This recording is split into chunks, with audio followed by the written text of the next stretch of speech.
What is up, guys, and welcome back to another Grimlock video. I hope you are having a fantastic day, and if you are, this is about to level up that experience even further. We are dropping our 11.1.5 PvP guide for Devastation Evoker, and yeah, we're going to cover everything from burst rotation, talents, hero talents, macros, pretty much anything you need to know to step into the arena or solo shuffle or even battlegrounds as a Devastation Evoker. If you like the video, please make sure to drop a like, also sub and comment down below as it helps me grow substantially, and let's get right into it. Alrighty, and to start off our guide, we're going to be going over the baseline evoker talents, at least for what I take as a Devastation Evoker. So yeah, you basically get Landslide and Natural Convergence for free, which is nice. We obviously take Obsidian Scales. This is our main defensive cooldown, also known as a shield wall. It reduces our damage taken by 40% because we play Hardened Scales in the Scalecommander tree. So 40%, 12 seconds, absolutely insane shield wall.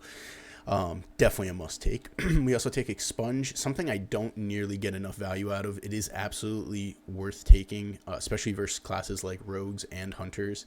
Things like, I think it's called Chimera Sting or something like that, but it puts a silence on your healer. If you time it right, you can dispel it with this very easily. Super important. We also take Heavy Wing Beats. This basically reduces the cooldown of our racial down to 1 minute, so our knockback is a 1 minute cooldown. We also take Verdant Embrace. This is our main, I guess, like emergency heal, you could say. It heals for around like 1.2 million in PvP, and if you do end up taking Panacea, it also will proc Panacea, which is like, you know, I don't know, like a 200k heal or something. And then also it procs Ancient Flame, which reduces the cast time of our next living flame by 40%, which is really important. There's some really cool tips and tricks you can do with that in the future. So moving on, we take Obsidian Bulwark. This just gives us an additional charge of Obsidian Scales, which is insane. Having 2 charges of a shield wall means we can use one for aggressive purposes because we take Obsidian Metal as a PvP talent most of the time. So you could do something like that, or you could just use it defensively and become very hard to kill. We take Enkindled. Now, Enkindled is something you can actually take a point out of and spend the point anywhere in the tree. So if you don't like taking 2 Enkindled, you can always put Enkindled in something like Forger of the Mountains if you like having a 1 minute cooldown on your Landslide, or even Unravel versus classes like Mistweaver with Life Cocoon, or a Death Knight with AMS and stuff like that. You can take Unravel. You can also take Panacea doing this. Some people take Scarlet Adaptation, though I think Enkindled overall is just better. So yeah, I don't take Scarlet Adaptation anymore. Either way, this is what I play. So I take 2 charges of Enkindled. I take Quell. Quell is obviously our kick, super important. Something that is really, really important to know as a Devastation Evoker or an Evoker in general is Quell is a physical kick.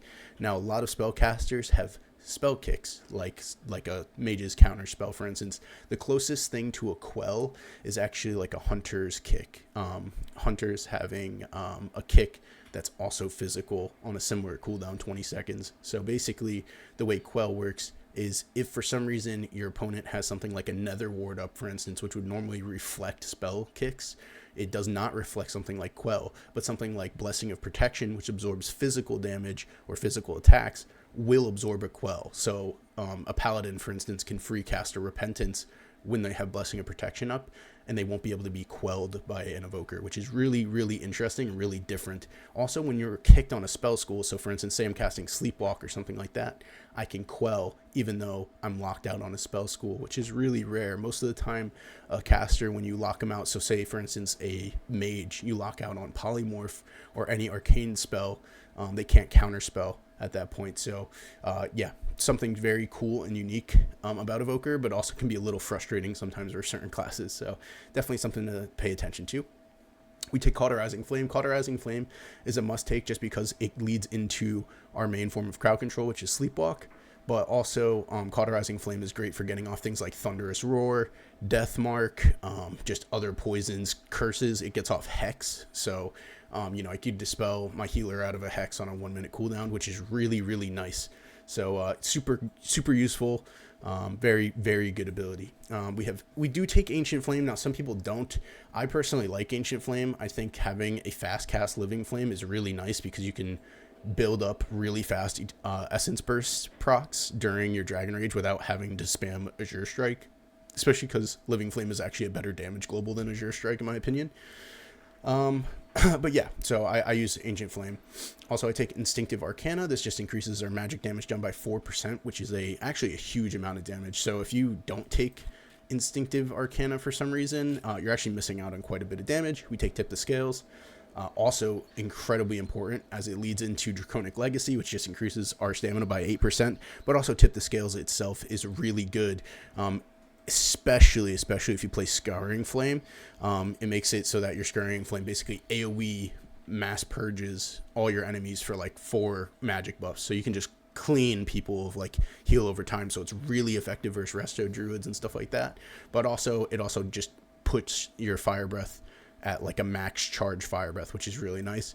I rarely ever in PvP would ever use Tip the Scales on an Eternity Surge. I guess there's a very niche, maybe like 2 games out of maybe 50 or even more, probably like 2 games out of 100 that I would ever tip the scales into an Eternity Surge, at least in Arena. Maybe in a Battleground I could see the case being built for that, but there's really never a reason to charge Eternity Surge past 1 charge in Arena, because you're always going to be hitting basically 2 to 3 targets max with Eternity Surge. So it doesn't really matter if you hit more targets, unless of course, like I said, it's a Battleground.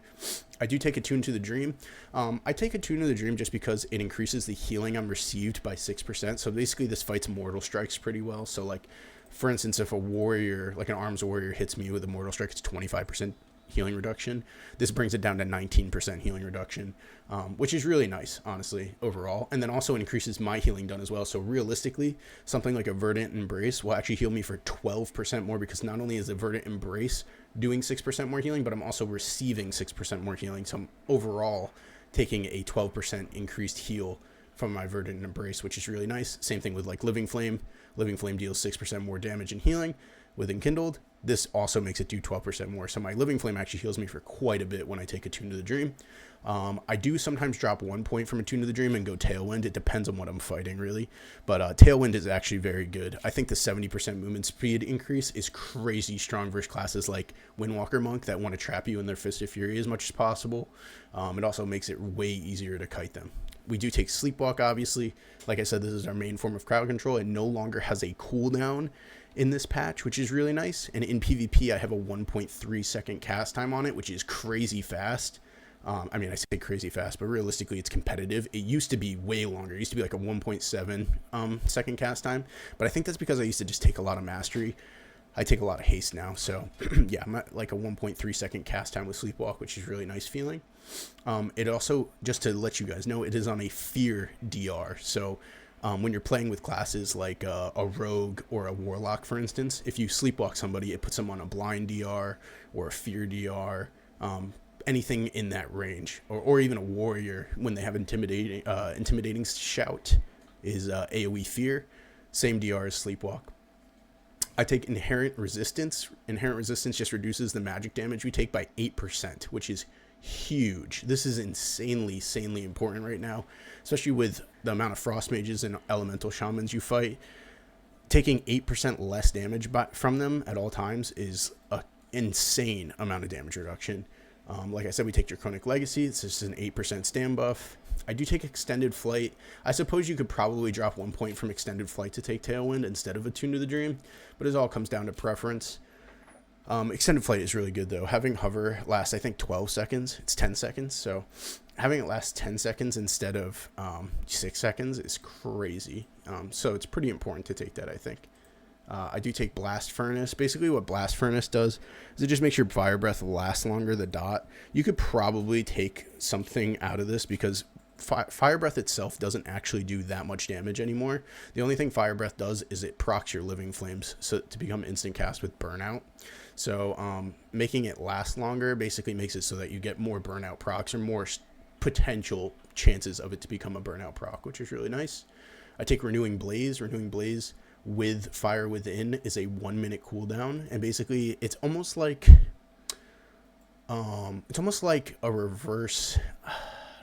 I guess it's like a temporal shield, if you guys remember that ability from Mage. But basically, all damage you take is healed back to you over 8 seconds, which is really nice. I mean, if you think about it, when you get hit, say you get stunned, and if I put a Renewing Blaze on myself, over the course of time, I'll heal back from all that damage. And it basically just helps my healer heal through the damage. It also prevents my healer from having to waste mana on healing back the damage. So realistically, my healer won't go out of mana as fast, which is really nice.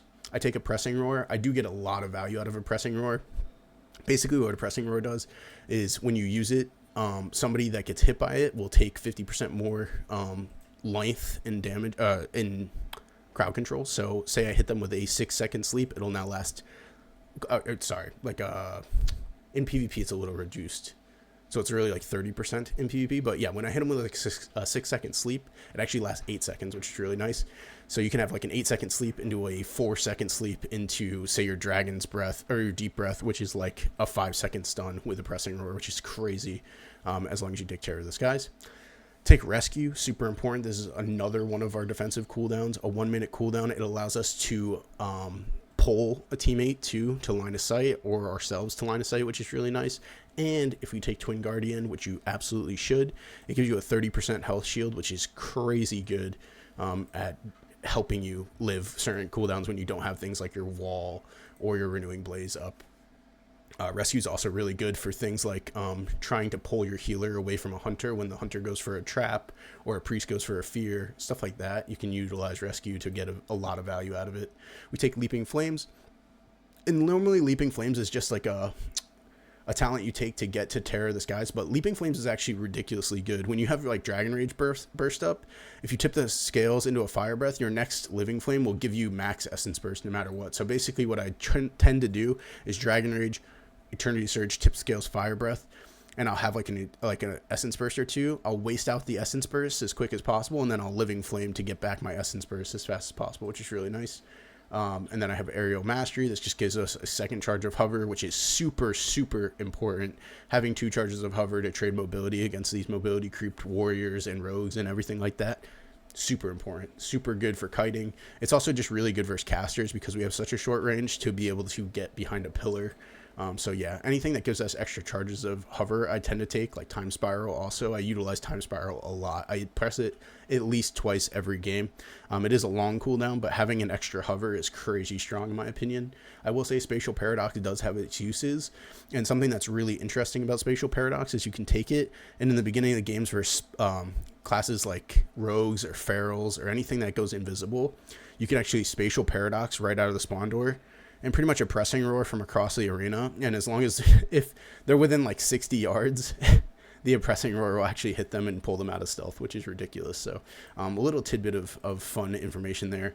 Don't know if that'll ever get nerfed, but it's been in the game for a while now, so definitely abuse that if you can. So versus like classes, again, like Rogues, Ferals, anything that's stealth that has a strong opener version, you might want to consider taking Spatial Paradox and a Pressing Roaring right out of the spawn room.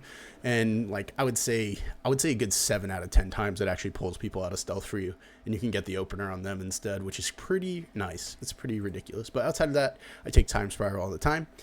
And that pretty much covers our Evoker side of the tree. I will say some people do take Source of Magic and Potent Mana. And basically this just makes it so that your healer does 3% more healing and damage done. Now, this is actually really good, but I don't know what to reduce, like for my talents to take. I might take like Blast Furnace off and maybe like an Attune to the Dream. Maybe both. I don't know. Like it seems really hard to get to it for me. I don't know. Like, it just doesn't seem logical for me to pull out certain talents. I guess you could, if you're playing with, like, a rogue or something that has a lot of stuns, you could pull out Terror of the Skies, so you don't have to do that. But even that, you're still wasting 3 talent points, so it's kind of a strange one. You might be able to do something like Bolt and Kindles. No, you can't even do that. So, yeah, I don't know. I don't know how people get Source of Magic, but I prefer not to. I think my tree is pretty much where I like it right now, and it's been working for me pretty well. Like, as you saw, I'm around 2400 in threes and in solo shuffle, so I'm ranked, I think I'm like rank 8 in North America right now as Devastation Evoker, and it like in threes, so I'm the 8th highest rated Devastation Evoker in threes in North America, so pretty good for right now. So moving on to our hero talents. Alrighty, so going into our hero talents, we do play Scalecommander. As fun as Flame Shaper would be, Engulf is just nerfed to the absolute ground, so it's like, it just doesn't do enough damage in PvP. I think maybe you can get an Engulf to hit for like 800k, I feel like. The thing that actually does hit hard is this Consume Flame. Consume Flame can hit for like 1.5, 2 mil. So, I mean, realistically, your Engulf could hit for like 3 mil, which is kind of nice, but realistically, it's just not as consistent as Scalecommander. Also, Scalecommander, like I said, offers you defensive values like Hardened Scales, and also Slipstream, which is really important. So, like, say I trade both hovers and a warrior charges me, I hover again, they charge me again. I can Deep Breath, make space with the Deep Breath, and then I'll instantly get back 2 charges of hover. So then the warrior can heroic leap to me, and I can hover, and he won't be able to get to me at that point, which is really nice. Something like that is super important in my opinion. Just being able to trade mobility well, Slipstream helps a lot with that. So yeah, I take Scalecommander, and basically what Scalecommander is you get these things called mass disintegrates. Basically, every time you Eternity Surge or Fire Breath, your Disintegrate can strike up to 3 targets, and when it's striking fewer than 3 targets, the Disintegrate itself is actually doing more damage to the targets it's hitting, which is really nice. So if you're disintegrating 1 target after an empowered spell goes off with mass Disintegrate, it also does 30% more damage, which is pretty huge for Disintegrate, because it can tick for like 1 mil ticks, which is crazy. We do take Might. This is just like the base tree. We take Might of the Black Dragonflight, and this makes our black spells do 20% more damage. Our only black spell as a Devastation Evoker is Deep Breath. So this just makes a Deep Breath do 20% more damage. And then we get Bombardments. Now, Bombardments is a huge part of Scalecommander, and basically Mass Disintegrate marks your target for destruction for the next 6 seconds. I have noticed in this patch, if you Eternity Surge and Fire Breath like back to back, and you Mass Disintegrate into another Mass Disintegrate, it actually stacks the bombardment duration. It used to just overwrite the bombardment duration, which was a huge problem, like a big nerf to me, because I used to just spam Disintegrates, and I would only get like 7 seconds of value out of my bombardments. Now I can get up to 12 seconds of value from my bombardments, which is really, really, really good. But yeah, basically what bombardments does is it marks them, and anytime you or your ally, so like my melee DPS teammate, say I play with a Demon Hunter, which I do, anytime they hit, has a chance to trigger a bombardment, which does anywhere from like 400 to like 600k damage in PvP. It's really good. It's really hard. We take Onslaught. Basically, anytime we get into combat, we get a Living Flame charge, a charge of Burnout, sorry. So we get a instant cast Living Flame, which is really nice, especially because when you get into combat, you want to get into burst as fast as possible. And like I said, when we tip the scales Fire Breath, we get Leaping Flame. So we are immediately guarantee we get 1 charge of Burnout. So we immediately guarantee we can just instantly press our Living Flame, and boom, we get our Essence Burst back, which is really nice. Melt Armor. Now, Melt Armor actually does a lot of damage. Basically, when you Deep Breath, it causes enemies to take 20% increased damage from your bombardments and 20% increased damage from your Essence abilities, which is your Disintegrate and Pyre. Now, we never really press Pyre in PvP, so really this just applies to Disintegrate. So you're just doing 20% more damage with your Disintegrates, which is insane. I mean, Deep Breath is just so good. It's so insane when you hit people with it. So yeah, Melt Armor, huge. Wing Leader, Bombardments reduces the cooldown of Deep Breath for every target struck up to 3 seconds. So because Bombardments is an AoE, if you hit 3 people with the bombardment, like say it just procs and 3 people get hit by the bombardment, 3 seconds of CDR goes onto your Deep Breath. And there's times where I get my Deep Breath back in literally like 35, 40 seconds.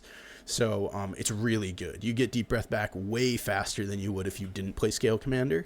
And like I said, Deep Breath procs things like Melt Armor, and you also just actually do a decent amount of damage with Deep Breath nowadays. So Unrelenting Siege. This is kind of funny, in my opinion, that they give us this, because it follows after a talent that benefits from dropping combat. Like Onslaught, it says entering combat, gives you a charge of Burnout. And then the next thing is staying in combat. But if you were to drop out of combat, enter combat, you would get Burnout stacks, which is really nice, right? But you want to stay in combat for as long as possible because you get Unrelenting Siege, which basically makes it so that your targets take 15% more damage from your Disintegrate at all times, as long as you're constantly in combat. So you just have to stay in combat for as long as possible. I will say there's times where I accidentally drop out of combat because I'm spamming Sleepwalk so much, which is really bad. You never want to do that. You never want to just drop out of combat by accident, especially because Unrelenting Siege makes you do so much more damage. So yeah, try to stay in combat as long as possible. I do take Hardened Scales over Menacing Presence. Menacing Presence has, I guess, like a situation where it could be good. Because realistically, if I knock back on a 1-minute cooldown, this just basically makes it so that if I AoE knock back everybody, every minute, I get 8 seconds of 15% less damage taken to me. But I'd much rather have a consistent 10% more damage on my obsidian scales. So I think hardened scales overall is just better. But there is, I guess, like I said, an argument to be made about menacing presence being good.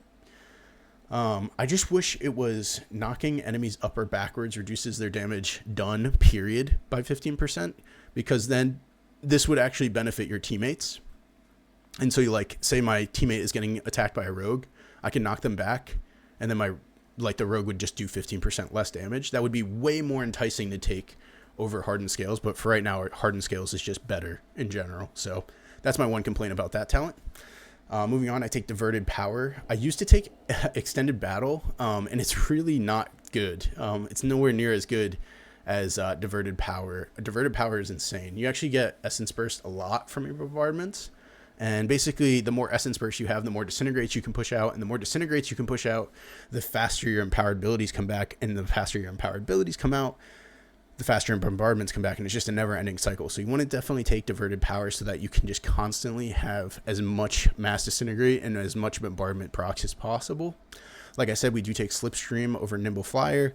Again, Nimble Flyer has its uses, like, you know, versus classes like, for instance, even a Sub-Rogue, if they were to do something like, what is that ability called? I don't know. I can't think of the ability, but basically it's just like an AoE that they do where a bunch of ninjas attack you. This reduces it by 10%, but it's not that important anymore. I mean, they just eviscerate you for like millions. So again, Slipstream, super important. Maneuverability, this just makes it so that instead of having to target the ground with our Deep Breath, you can actually steer it by yourself. And also when you hit with the Deep Breath, it does basically 100k DPS over 12 seconds, which is really nice. I mean, I'll take that, you know, it's like extra damage. But really the most important part about maneuverability is the fact that you can actually steer to the desired direction, which means I can start a Deep Breath and, like, say somebody's behind a tree, I can actually just fly behind the tree and clip them and hit them behind the pillar and end up like AoE hitting them for, you know, or hitting them with a stun and getting a sleepwalk off of it or something like that. So you can utilize this in a lot of ways. But yeah, that's our hero talents. It's super easy to understand. Basically, it just makes you do more damage overall. It's a really good damage tree. And also there's these little passives that make you take less damage, which is really nice. So anything like that, super good. We pick it up and we take it. So Scalecommander is the way to go in my opinion. I could probably put out a guide on how to make Flameshaper work, but it's just not worth it. In the current meta, I think Scalecommander is way better, like leagues better than Flameshaper, sadly. Moving right on to the Devastation side of our trees. We take Pyre, obviously. Pyre is our first thing to go. Sadly, we have to take Pyre. I wish we didn't, because Pyre sucks, at least in PvP. We pretty much never, ever press Pyre. It's always Disintegrates. Ruby Essence Burst, basically what this does is make it so that your Living Flame has a chance to proc an Essence Burst, which makes your Disintegrate free and also do more damage as you get down later in the tree from Titanic Wrath, which is really nice. Azure Essence Burst, this just makes it so that Azure Strike has the same thing. It's the same thing as Living Flame, but makes it Azure Strike instead of Living Flame, which is really good. We do take Dense Energy, sadly, again, a useless talent point for us, just because we'd never press Pyre, but it makes it Pyre cost 1 less, so there's that. I do take Imposing Presence, which reduces the cooldown of Quell by 20 seconds. I don't really ever take Inner Radiance, though I suppose it could be good versus maybe if, like, we were playing against a comp, like something that never really casts that much, like Warrior Hunter or something like that, like a KFC. Maybe I don't need to take Imposing Presence then, but even then I still want to have a 20-second cooldown on my kick just so I can kick like the healer as much as possible and apply pressure that way. So yeah, I really never take Inner Radiance. Eternity Surge, this is our hardest hitting ability. It still is the hardest hitting ability we have. So yeah, we take Eternity Surge for sure. Power Nexus, this is really why we take Dense Energy, amongst other things. Power Nexus just increases our maximum essence to 6, and with the way Devastation Evoker works, you know, Disintegrate costs 3 essence, so this allows us without any essence burst procs to press 2 Disintegrates back to back, which is really nice, really important. We take Dragonrage. Now Dragonrage, what Dragonrage does, this is our burst cooldown, is the second you press it, one, it's on global cooldown, which is rare for a burst cooldown, but the reason why it's on global is because it sends out pyres at 3 enemies. Now, if those 3 enemies are stacked, each one of them takes damage from the pyre. So not that it matters that much, but yeah, your pyres can do like 400k. It can do like 1,000,000 damage basically to each target if they're fully stacked on top of everybody, but it's really rare. I mean, realistically, you're probably doing like 200k when you press a button. But either way, Dragonrage sends out pyres, and then for 18 seconds, you have a 100% chance to get Essence Burst, which is huge.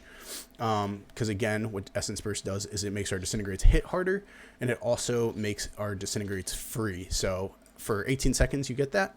And then also you gain the maximum benefit of your Mastery because we take Animosity as well. Wait, sorry, yeah. This just overall just makes it so that you gain the maximum benefit from your Mastery. And what our Mastery does is it's almost like a reverse Resto Shaman in the sense that it increases the damage of your spells by 20+% depending on what your Mastery is. Based on the current health of the target, the higher the health, the better. So the way I get the most value out of this is if you're swapping your targets, say you force a big defensive cooldown like a bubble or a shield wall from somebody, and you swap your targets to somebody else, you get maximum benefit from your Mastery again because they'll be at higher health pool. That doesn't matter with Dragonrage. They could be at 20% and they're going to be considered a 100% health target and doing max damage. So Dragonrage actually just increases your damage overall constantly, which is really nice. Lay Waste we take makes Deep Breath do 20% more damage, just raw damage. Arcane Intensity, Disintegrates deals 16% more damage. Super important. You want to make sure your Disintegrate's doing the most damage possible because Disintegrate, after all, is our hardest hitting ability by far. Like outside of like raw damage, like I said, Eternity Surge hits harder, but Disintegrate is our most consistent top damage always. It's always like our 30 to 40% of our damage done is through Disintegrate. I take Engulfing Blaze. This just makes Living Flame deal 25% more damage and healing, which is kind of nice. You know, if you thread in Living Flames throughout your burst or just throughout your damage rotation, say you get kicked on Disintegrate and you Living Flame, it just does more damage, which is really nice. I would never, ever take Ruby Embers. The only time you ever want to contemplate taking Ruby Embers is if you are playing Flame Shaper. It just does nothing. I mean, it literally... 40k over 12 seconds is like laughable. It's like an auto attack worth of damage, and it stacks up to 3 times. So realistically, it's 10k damage a second stacked at three stacks. It's 10k damage a second, right? So that's literally an auto attack. So Ruby Embers is an absolute joke. Engulfing Blaze is always the way to go. We take Animosity, and so what Animosity does is during your Dragonrage windows, if you press Eternity Surge, it increases the duration of Dragonrage by 5 seconds, and then you cast Fire Breath, it increases it by another 5 seconds, and because we take Casualty, we're actually able to reset the cooldowns of Eternity Surge and Fire Breath faster than Dragonrage will expire, and you can cast another Eternity Surge and another Fire Breath, making Dragonrage potentially last up to 38 seconds, which is really, really good. So 38 seconds of our burst is crazy. I mean, that's almost... You know, that outlasts multiple long defensive cooldowns. So Dragonrage can be up a very long time.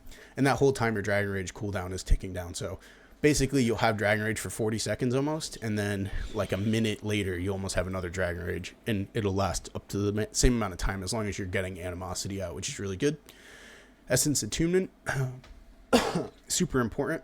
Essence Attunement makes it so that your Essence Burst stacks 2 times. Otherwise, you're just going to have one Essence Burst, press a Disintegrate, and it'll go away, and then you have to wait for your Essence to build back up, or you have to proc another Essence Burst. This one allows you to stack it, so you can Dragonrage, or you can get an Essence Burst, get another Essence Burst, Disintegrate, and Disintegrate using your like Essence, and get another Essence Burst stack. So you can Disintegrate a lot more frequently as long as you have Essence Attunement. Also, this leads into better talents as well. We take Heat Wave. Basically what Heat Wave does is it just makes our Fire Breath do 30% more damage. Now without this, your Fire Breath would hit like an absolute wet noodle. It would actually hit for less than a Living Flame. So I don't know why they nerf Fire Breath so hard to the ground that it does like no damage at all. But it would literally hit for like the same amount as a Living Flame AoE. So yeah, you definitely need to take Heat Wave sadly. I wish this wasn't the case because realistically there could be a better talent to possibly take than Heat Wave. But yeah, here we are. I mean, I guess there is an argument you could probably actually take Honed Aggression instead. And your Living Flames would probably hit like for 600k to 1,000,000. And your Fire Breath would just do absolutely nothing. And it's just cosmetic at that point. And then you can just utilize it for Scouring Flame. And also, you use Fire Breath to proc bombardments. But outside of that, yeah, your Fire Breath does like absolute air. It doesn't really do anything. So yeah, Heat Wave I take just so my Fire Breath actually hits for a real number.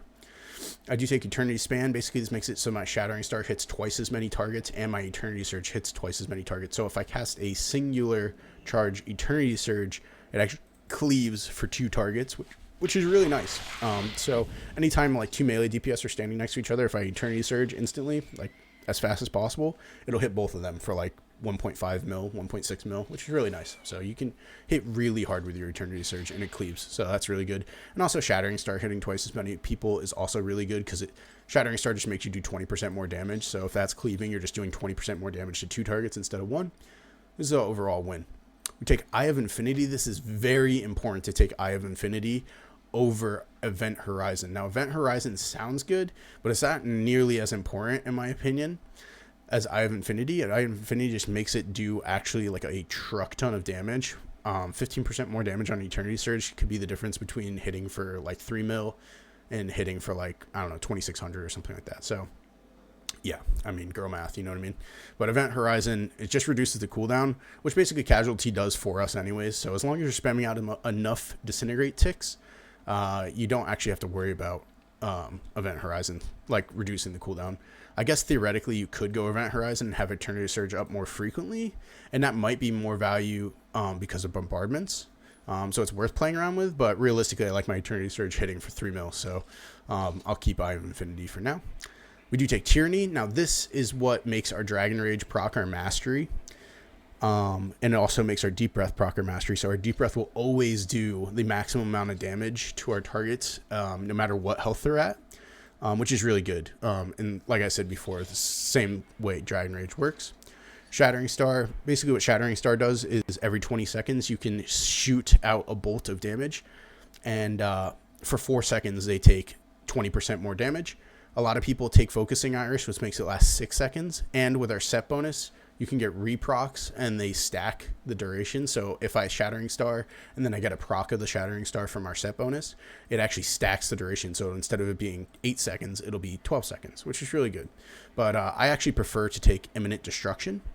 And I can talk about that in a second. But yeah, take Shattering Star. It's good. It's important. Burnout, this is what makes our Fire Breath make our Living Flames instant, which is super important. Yeah, it's really important. You just want your Fire Breath to constantly be ticking, because as long as your Fire Breath is ticking, you'll be getting instant cast Living Flames and being able to utilize that over Azure Strike, because it does more damage. So the more damage, the better. Onyx Legacy, we take this so that our Deep Breath is a lower cooldown, because you want to have Deep Breath up as much as possible for things like Melt Armor and Slipstream. So yeah, you just want to have Deep Breath kind of going off cooldown as much as possible. Spellweaver's Dominance, this just makes us do more damage with our crits, which is really good considering crits in PvP is nerfed substantially. This makes it so that our crits are actually hitting really hard. Again, I take Imminent Destruction over Focusing Iris. Now, a lot of people take Focusing Iris, again, like I said, which you absolutely can do if you like that, but I like it. I like Imminent Destruction just because every time I Deep Breath, 1, my Disintegrates cost 2 focus instead, and 2, they do 20% or 10% more damage. So after I land, so I can hold the whole Deep Breath, and then when I land, I'm doing 10% more damage with my Disintegrates, which is really nice because again, you want your Disintegrate to do as much damage as possible at all times. And then we take Titanic Wrath, which also increases the damage of our Disintegrate by 15% while it's procced in Essence Burst. So specifically when you have Essence Burst active, you're doing more damage. We take Azure Celerity. And this just makes Disintegrates tick 1 additional time, but it does 10% less damage. Now, the 1 additional time ticking is really important because that also procs Casualty. And also on top of that, the 1 additional tick way overrides the fact that it deals 10% less damage. 1 extra tick is way more important. It's just better overall for damage for us. And also it has an extra chance to proc up Bombardment, etc. Anything that ticks more times is better because when you tick more times, you have things to proc like your Trinket, your Weapon proc, your Embellishment proc. There's so many procs that can happen over things ticking for more damage over time. So Disintegrate ticking an additional time is way more important than it doing 10% more damage. We take Power Swell. Every single time we Eternity Surge or Fire Breath, our essence regeneration rate is increased by 100% for 4 seconds. So this is actually really important to note. You never really want to cast an Eternity Surge when you have full, like, essence. If you have full essence, you kind of want to spend at least one Disintegrate and then cast an Eternity Surge into a Disintegrate. Because if you do, you're kind of capping out your essence regeneration for no reason. So yeah, Power Swell is really good for that. Casualty, like, again, this is what I was talking about before, is when you Disintegrate, every time it deals damage, it's reducing the cooldown of your Empower spells by half a second, which is very frequent. So if I'm doing 5 ticks of Disintegrate, 5 ticks of Disintegrate, 5 ticks of Disintegrate, every single Disintegrate I channel out is 2.5 seconds off of my Eternity Surge and Fire Breath. So if I'm just spamming out Disintegrates, I'm able to get Eternity Surge back on like a 15-second, 20-second rotation sometimes, which is really nice.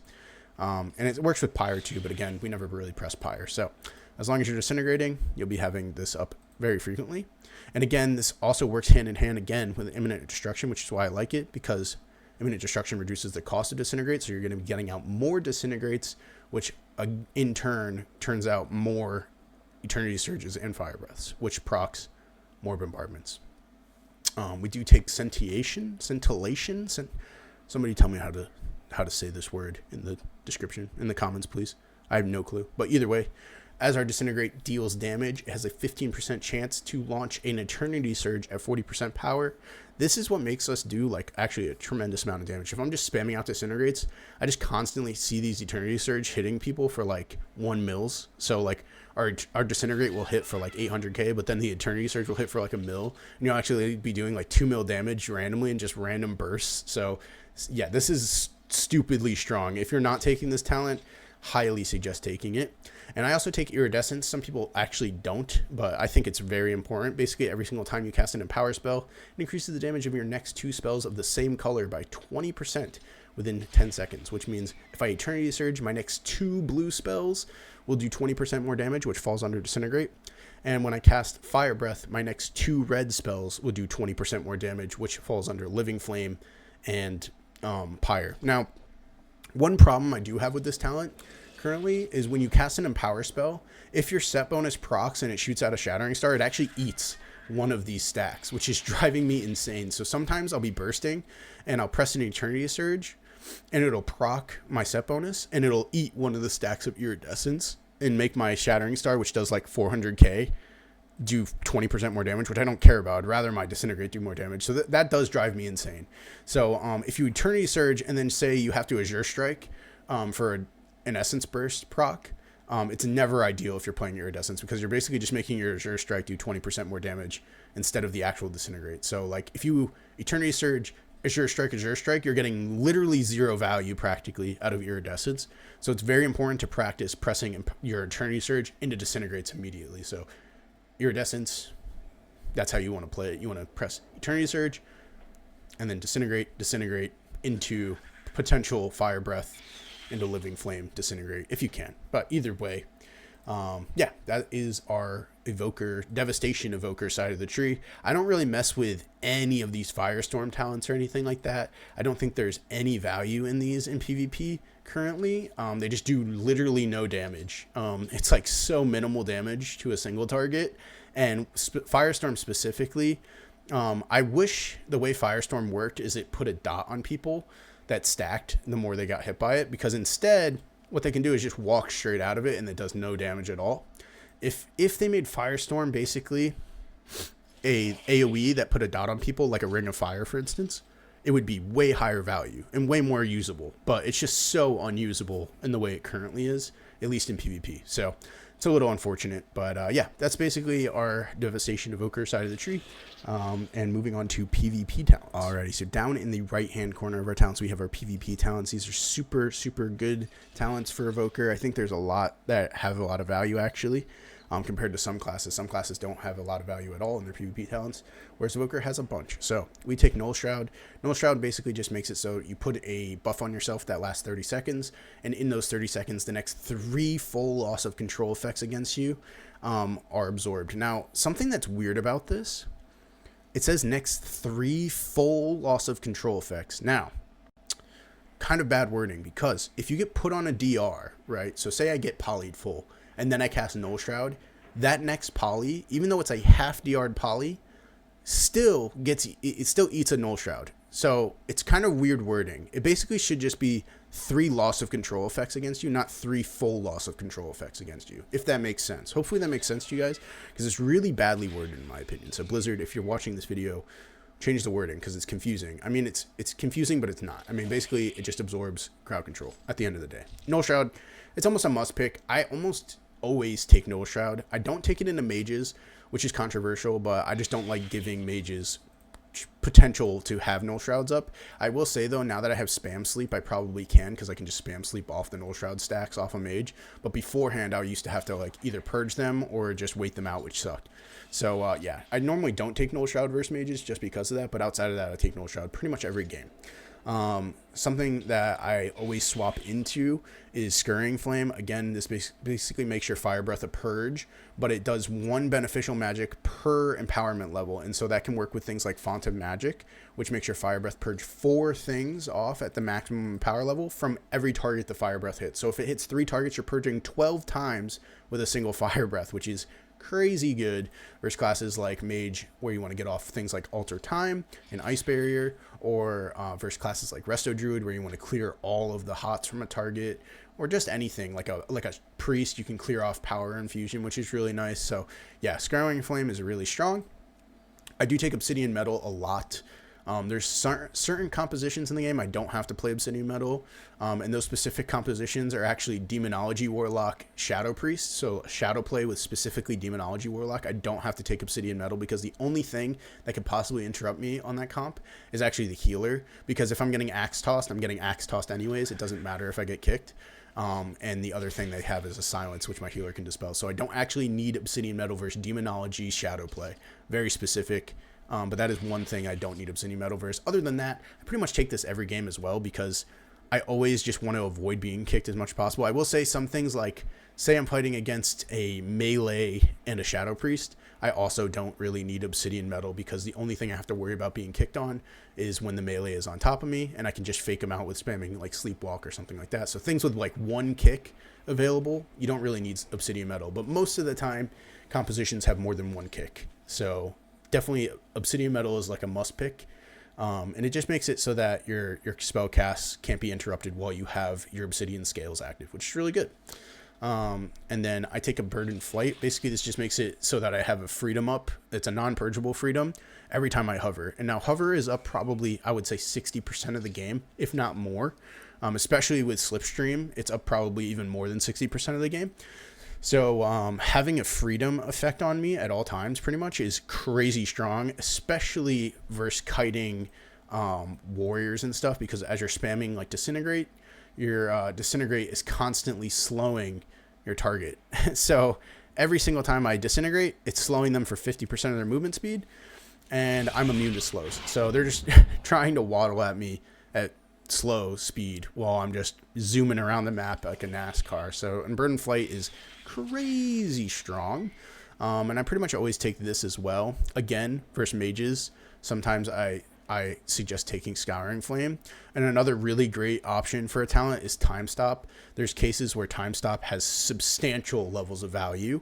It's only a 45-second cooldown, which is great. The only problem is you cannot be healed, or you can't heal a target while they're in Time Stop.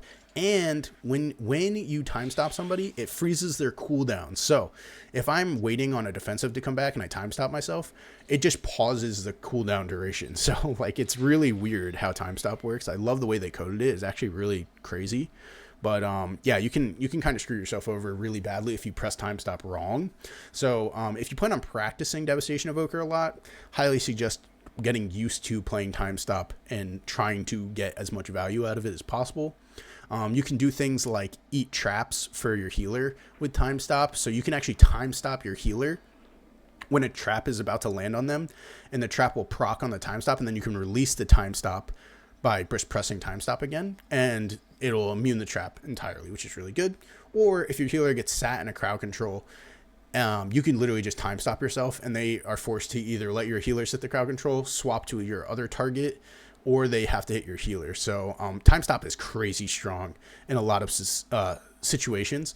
Also, if you can predict when somebody's about to like go you in a big burst, so say like a rogue, for instance, presses Shadow Dance and Shadow Blades, you can just time stop yourself and just completely forget about yourself for a couple of seconds, which is really nice. It's really strong.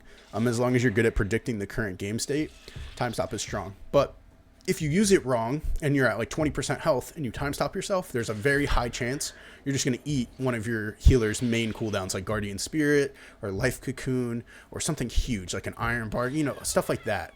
Time stop will completely eat it and they will use the cooldown and you won't get any benefit from it at all. So it's really high risk, high reward time stop, but there's a way to play it where if you practice enough, it could be low risk, high reward. So time stop is really good, but you have to practice with it a lot. So I'll leave it at that.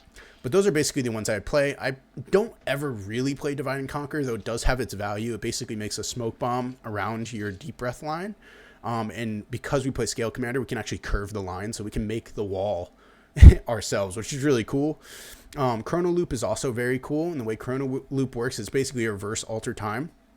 You can Chrono Loop somebody at 20% health, and if they get healed back up to full, the Chrono Loop after 5 seconds will bring them back down to the 20% health, for instance, which is crazy strong, especially when you start to run out of damage and somebody's really low in health. If you Chrono Loop them at that point, you can start to build up your damage again, and then they'll come back down in health and you can just finish them off, which is crazy strong. Another thing that Chrono Loop is really good for, and something that a lot of healers don't even notice, is you can dispel Chrono Loop on your teammate, but when you do, it immediately activates the return effect. It doesn't actually matter if you don't dispel it or not. Dispelling it just makes it happen faster, basically. So Chrono Loop is crazy good. It's pretty nasty if you can time it right. Chrono Looping, the other problem with Chrono Loop is you can mistime it, and you can press it at somebody at 60% health, get them down to 20% health, and it will Chrono Loop them back up to 60% health. You know, so if you mistime Chrono Loop, you can also have a huge error in your gameplay there too. So definitely another thing that requires practice, but definitely has some value. There's times where I Chrono Loop somebody at 20% health, a priest uses Void Shift into it, and then they get back up to full health, and then 2 seconds later they get back down to 20% health, and now the priest and the main target are at 20% health because they already life swapped into it. I've done that numerous times. It's actually very frequent that can happen. So yeah, Chrono Loop does have a pretty good amount of value in that, but it is very hard to get value out of if you don't know what you're doing. Outside of that, Dreamwalker's Embrace sucks. It's terrible. It hits for basically Dragon Flight levels of numbers. So even if you're spamming Verdant Embrace on your teammate, it just does no damage. It's so bad. The only thing that's beneficial from this is when you do Verdant Embrace your teammate, you and the teammate move 40% faster. So it's basically like giving your teammate a sprint, which is kind of cool. But outside of that, it sucks. It's really bad. Yeah, it's just bad.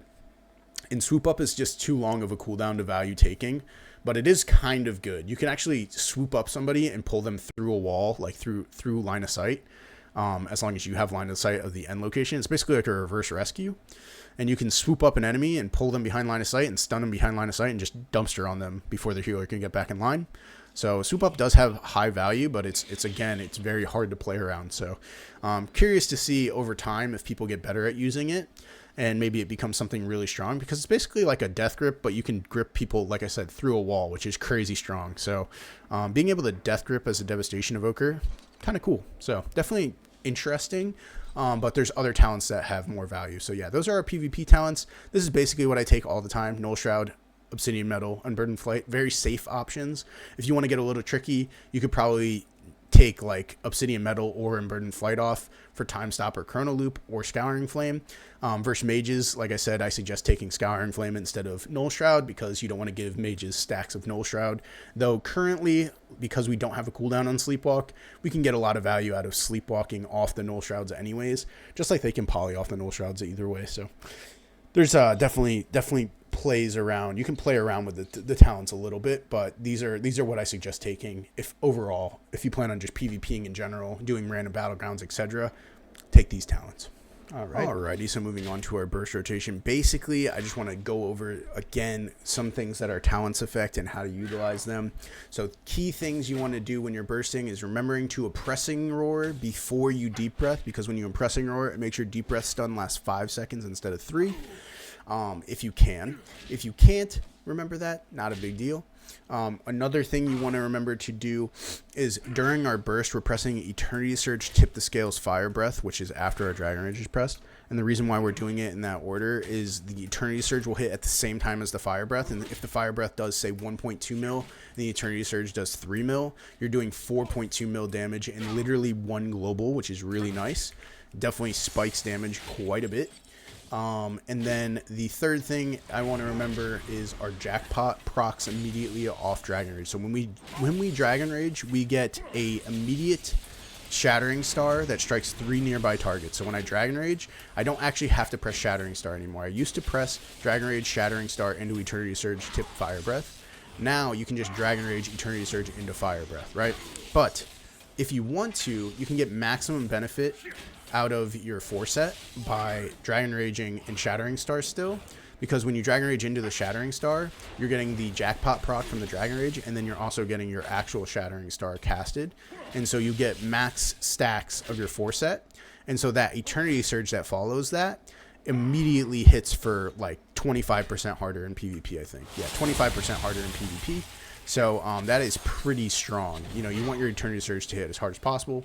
So the ideal burst rotation goes Dragonrage, Shattering Star still, into an Eternity Surge, Tip the Scales, Fire Breath, Disintegrate, Disintegrate, Disintegrate, Disintegrate, Living Flame, if you have a proc, which you should have a burnout proc from being in combat, and then Disintegrate again, Disintegrate again, Disintegrate again. You're basically just spamming out your Disintegrates.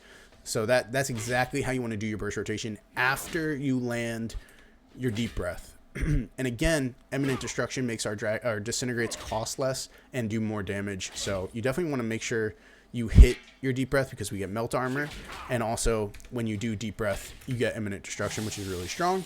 So this is what our burst rotation should look like. I'm going to Oppressing Roar, Deep Breath, cancel the Deep Breath once it stuns, Dragonrage, Shattering Star, Eternity Surge, Tip the Scales, Fire Breath, Disintegrate, Disintegrate, Disintegrate, Living Flame, Disintegrate, Disintegrate, Disintegrate, Living Flame if we get a proc, Disintegrate, Azure Strike to get a proc, Disintegrate, and look at, we're coming up, we have Eternity Surge into a Shattering Star, Fire Breath, Disintegrate. And you just spam out Disintegrates as much as possible. You can see how long our Dragonrage is lasting. You know, I still have 5 seconds left right now. Just insane, you know.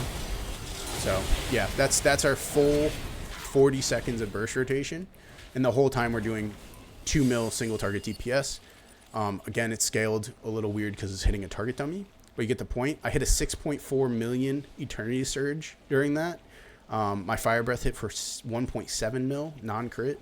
And I had a Disintegrate tick for 1.7 mil. So by doing that, we're just doing tremendous amounts of damage, let alone if they were area of affecting. If I was hitting the cleaves, so for instance, if my Eternity Surge was hitting multiple targets or my Fire Breath was hitting multiple targets, this is 2 mil single target DPS, which technically Devastation Evoker does more damage to multiple targets because, again, we have mass Disintegrate. So yeah, you're just doing truckloads of damage. I mean, I'm talking, I've done close to 4 mil DPS in a single go and just wiped a whole team in the first literally 20 seconds of the game. So yeah, Disintegrate definitely going to be pressed a lot as Devastation Evoker. As you can see, it's like 40% of my damage. This is actually very consistent to real games too. Like when you're in an actual arena, a lot of the times your Disintegrate will do anywhere from like 36% to 40% of your damage. That is very standard for Devastation Evoker. But yeah, that is our burst, and that's how we're going to use it every single 2 minutes. You can see we're coming up on the 2-minute burst again. I'll show you guys one more time. And that is basically our entire burst rotation. Outside of our burst rotation, we're just spamming Disintegrates as much as possible. When we're not spamming Disintegrates, say we get kicked on a Disintegrate, you want to be sleepwalking, even if it's your main target, just to interrupt the flow of their casts. Or you can just you can sleepwalk an off target, you can sleepwalk a healer. As long as you're landing crowd control in between your damage, you're going to be doing a lot of pressure. You just want to maintain as much pressure as possible. So again, here is our burst rotation. Again, we have Pressing Roar, Deep Breath, cancel that, Dragonrage, Shattering Star, Eternity Surge, Tip Fire Breath, Disintegrate, Disintegrate, Disintegrate, Living Flame, Disintegrate, Disintegrate, Disintegrate, Living Flame, Disintegrate, Living Flame, Disintegrate, Disintegrate, Living Flame, Shattering Star into Eternity Surge here, Disintegrate, Disintegrate, into a Fire Breath. You want to Living Flame this one, and then Disintegrate, Disintegrate, Disintegrate out. This is literally one of the easiest burst rotations in the game by far, and it does so much damage. I mean, once you get the muscle memory of it down, you're just going to be doing truckloads of damage. I will say one of my key things that I tell everybody that asks like me how to play the game or how to play Devastation Evoker specifically in the stream, I always tell them when you're waiting for a queue, say you're waiting for a solo shuffle queue or anything, just be hitting a training dummy. And you're just going to be getting that muscle memory down on how to do your burst rotation, which for, again, Devastation Evoker, super simple.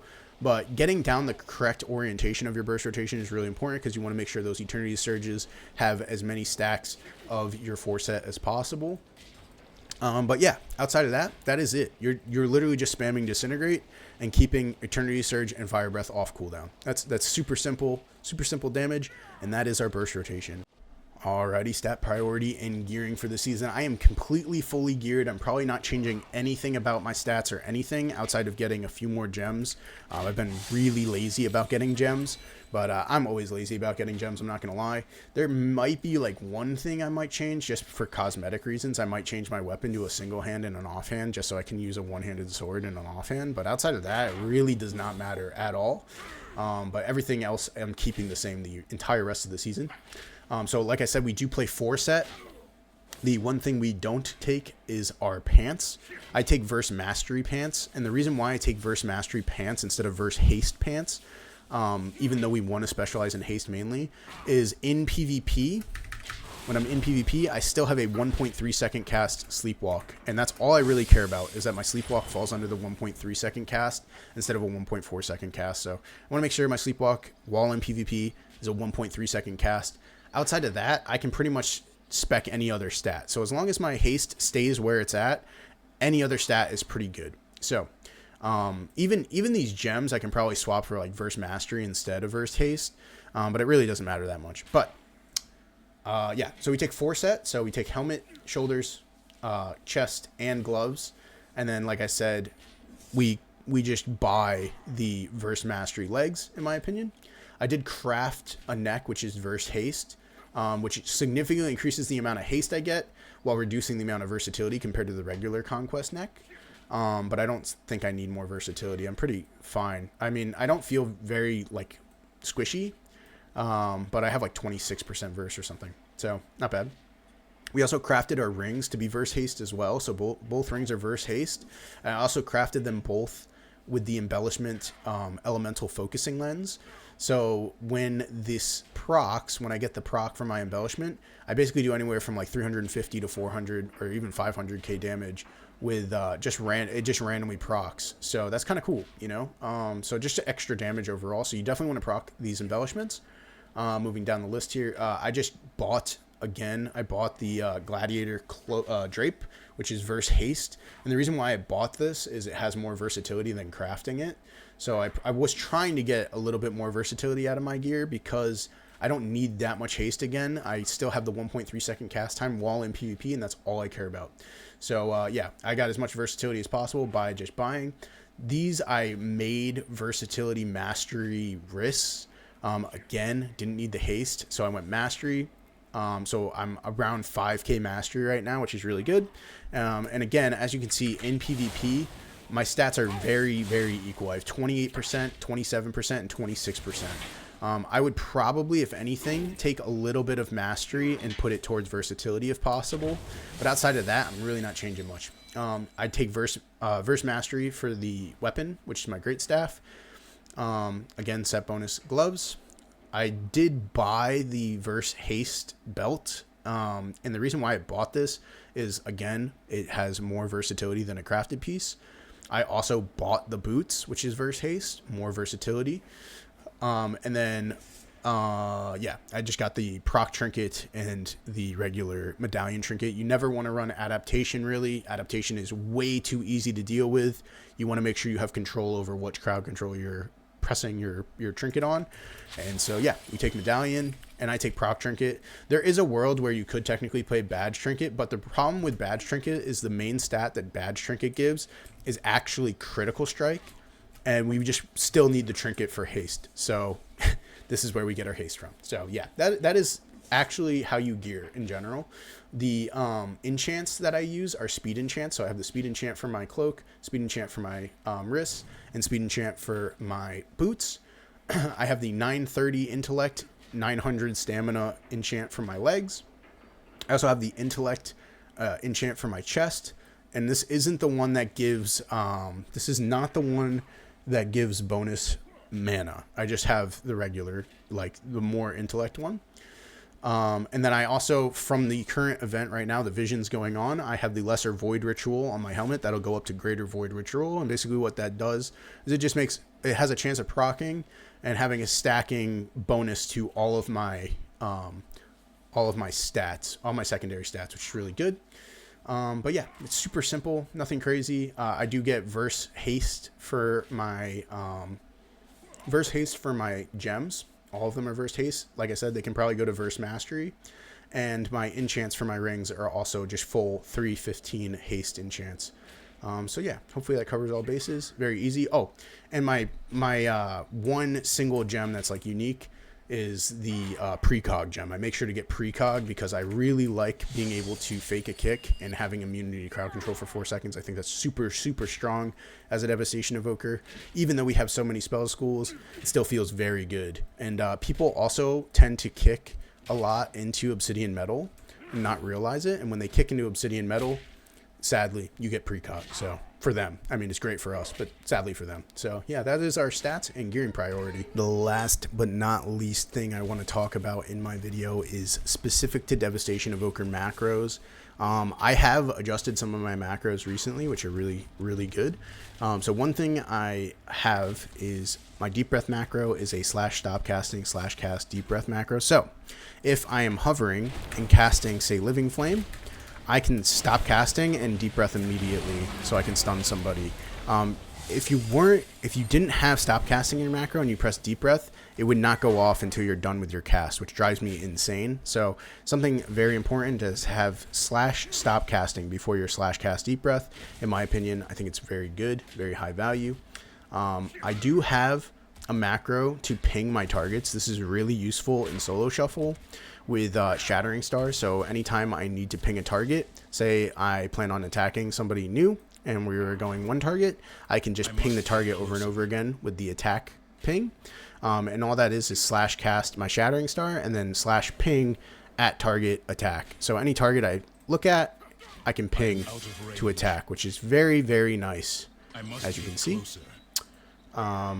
This does not matter at all anymore, this Dragonrage macro. It's just Dragonrage, so Dragonrage is good. I will say I have a /cast at cursor for my landslide, which is my AoE route. So I can just kind of like hover in the direction I want to with my mouse and cast a landslide, which is really nice. Especially when a melee is training you and you're focusing on doing other things, you could just put your mouse cursor behind you or like basically over the top of the melee that's chasing you and press landslide and they'll be rooted 100% of the time. I do have /stop casting in my rescue macros. This is how I rescue my targets. I have one rescue macro for my DPS teammate and one rescue macro for my healer. And I always, people laugh at me, but I swap out the names of the people in my macros per the lobby. So every single time I get into a solo shuffle, I am constantly swapping out these macros with different players' names, which is really hard to do because in the first like 15 seconds, in between the rounds, I'm just stop casting or like I'm just typing out all these names, or I'm like clicking their name and clicking copy character like this and replacing their name in my macro. But that's how I do it, ladies and gentlemen. That's how I make my rescue macros. Don't judge me, okay? Don't judge me. I do have a Curse Dispel macro. I call it a Curse Dispel, but realistically it's just Cauterizing Flame. I have Stop Casting in it, so if I am casting while hovering again, it's really important to have Stop Casting in a lot of things, I realized, because if you don't, while you're hovering and casting a spell, you can't get off a spell. So sometimes I would be hovering and casting like a Living Flame or a Sleepwalk, and my healer would be in a Hex, and there's times where I could just dispel him out of the Hex if I wasn't casting, right? So these like 1 to 2 seconds that he's sitting in a Hex and he could be out of the hex is actually life-saving. So yeah, I have stop casting in my macro, and it just says /cast at my healer's name, Cauterizing Flame. Very easy, very easy. I do have a stop casting macro in my buff, and that way if I'm casting something in general and I want to fake cast, so say I'm casting a sleep and I want to fake cast, I just have it built into my muscle memory at this point to press my buff. And on top of that, the nice part about having this being my fake cast button is I constantly remember to put up my buff.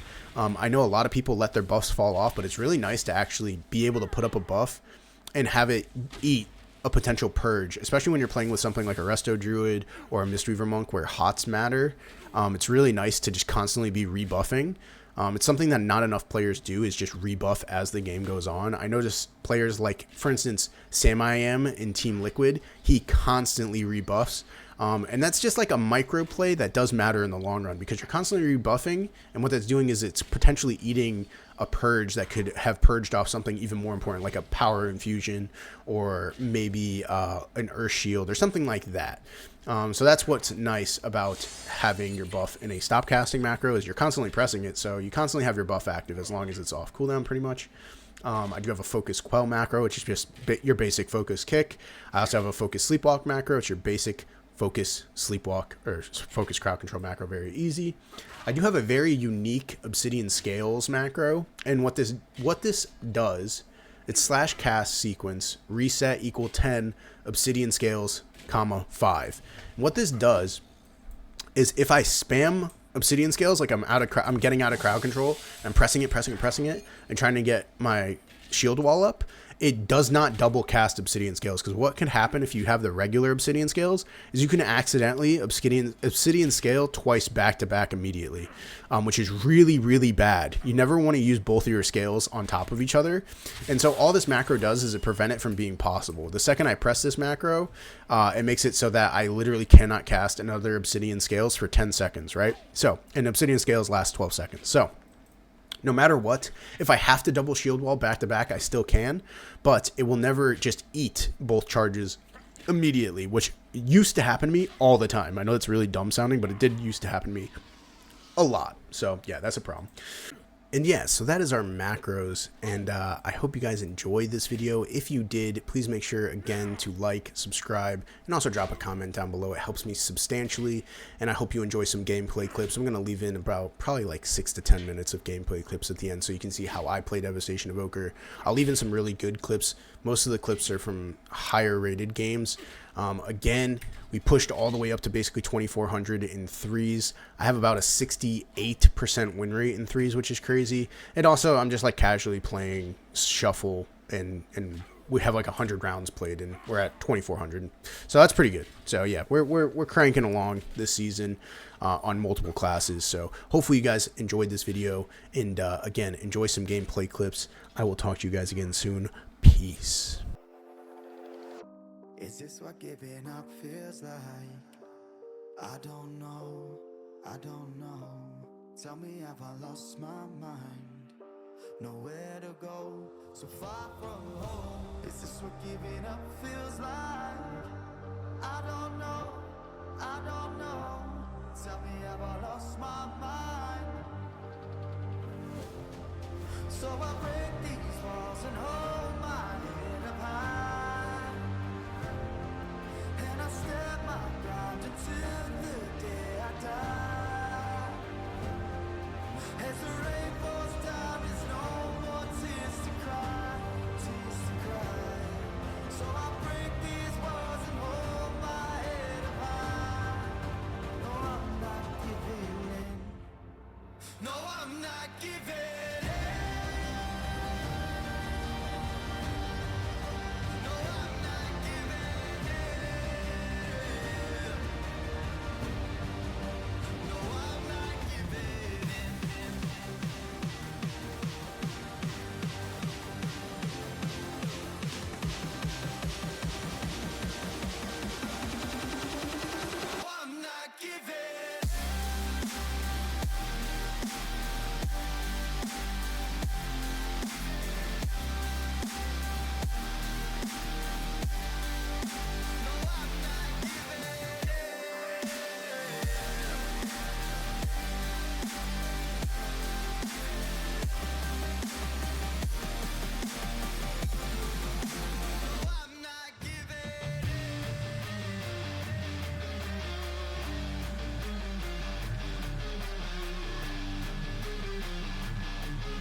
This is the future.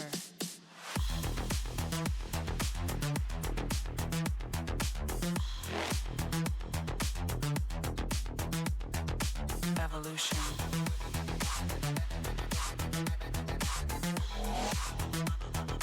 This is the future.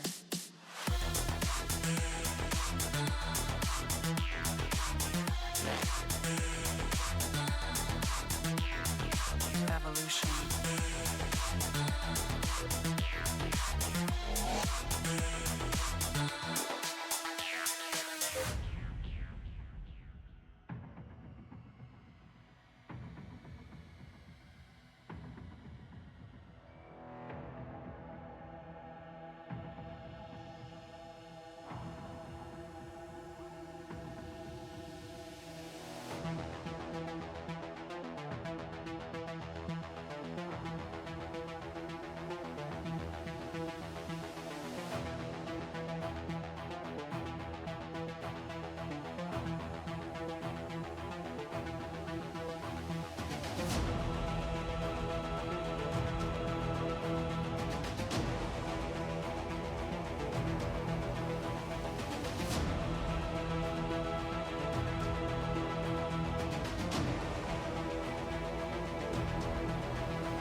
This is the future. Human error.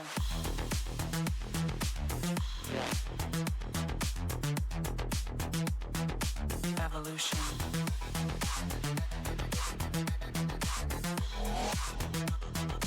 This is the future.